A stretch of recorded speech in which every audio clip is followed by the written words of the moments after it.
Truth be told, I didn't really want to watch The Color Purple, and for no other reason than I just wasn't too keen on the idea of a musical that centered around such a sad and tragic tale. But I did go and see it. This is something spectacular. Now, somehow, despite the melancholy that permeates, there is still joy woven throughout. And if you didn't have this on your watch list yet, you're definitely going to want to add it. A decade spanning tale of love and resilience and one woman's journey to independence, Celie faces many hardships but finds extraordinary strength and hope in the unbreakable bonds of sisterhood. So, as I'd mentioned, in case you were unaware, this new version of The Color Purple is a musical, and a few of the stars in this are reprising their roles from the Broadway production. Fantasia Barrino stars as Celie, a woman who, from a very early age, has experienced nothing but heartache and mistreatment. She experiences it at the hands of her father, and then to the man she's given to for marriage. And that's really only the beginning of the bad things that she encounters. Barrino plays the adult version of Celie, and her performance is powerful and raw. Several times we feel her desperation and longing thanks to the ability that the camera gives us to get up close as she sings. Her beautifully strong voice commands attention, but it's really that emotion that she conveys through song that hit me the most. She's also got a wonderful dynamic with those around her, having to play someone fearful and beaten down, just demoralized by her husband and then isolated from any meaningful connections. And through this all, she never relinquishes hope.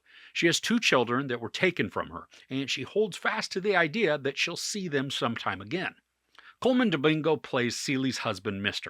Now, I love Colman Domingo. In this, though, I hated his character. I mean, at the beginning, he comes across a bit like a greasy used car salesman, but once we see his true colors, that salesman looks like a saintly choir boy compared to the vileness that is contained in his real persona. Domingo is phenomenal in the role. I mean, he crafts somebody despicable through so much, but one who isn't immune to change. And there are some touching moments with him, but regardless of how he's coming across, I mean, he just nails the performance. Now, Danielle Brooks enters the story about halfway through, and it's probably good that she wasn't in this the entire time because she steals the scenes every time she appears.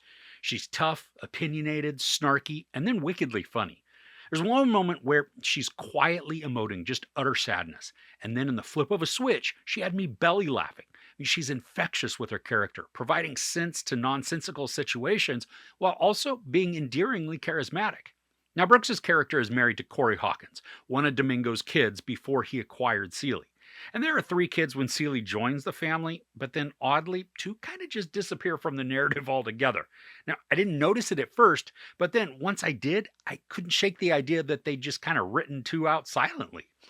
But we're going back to Hawkins. He's pretty much wonderful, in anything he does. Here, it's no exception. He's not always the most likable character, but that falls perfectly in line with who his father is. He also brings some humanity to Celie's experience, and she looks after him like he was her own.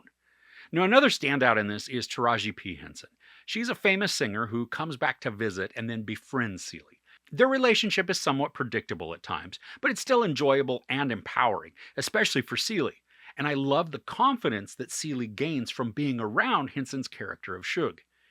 Now, the music in this was awesome, with choreography that makes it feel at times like a stage play, but then with more intimacy thanks to the camera's ability to get in close with the characters. Songs, they're energetic and emotional, sometimes funny, and other times just punctuating the scene to reinforce what a character was experiencing.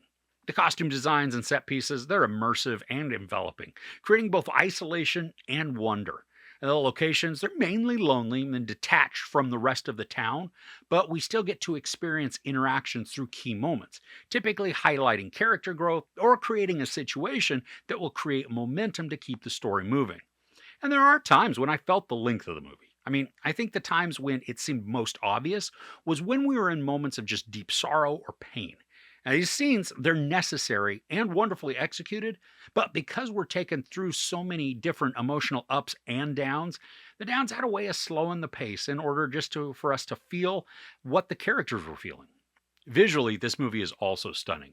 The cinematography, whether it's providing mystique and sensuality to a foggy character entrance, or showcasing a dance number inside a close interior space, the camera astonishes with beauty that you just can't tear your eyes away from. I really was amazed at how uplifting the story actually was.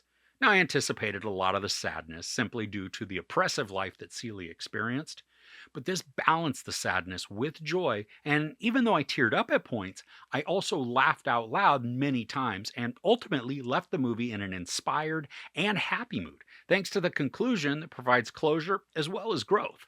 Now, the ending, it might feel a little too convenient or nicely wrapped up, but I don't think that after all of the harrowing emotional defeat that we witnessed through so much of the film, that ending with some positivity is wrong or bad. I mean, the ending fit and it was executed in a way that was consistent with the sentiments that were shown throughout the story. So, overall, The Color Purple uses its reimagining to present the story with new emotional heft.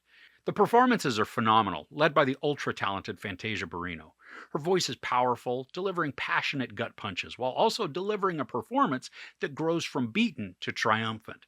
Barrino is also surrounded by excellent talent with Domingo, Brooks, Henson, and Hawkins, just to name a few. This musical will surprise you with its heart and humor, blending both to present audiences with a story that makes you rise with applause while wiping tears from your eyes. There's not really any sex, but a lot of it is implied. There's no nudity, some profanity, and some violence, including both references and brief sexual assault. Now, I give The Color Purple 4.5 out of 5 couches. So, do you enjoy musicals? What's your favorite movie musical? Let me know in the comments below. If you enjoyed this review, please give it a like. Also, don't forget to share and subscribe. I'm Chris. This is Movies and Munchies. Thanks for couching with me.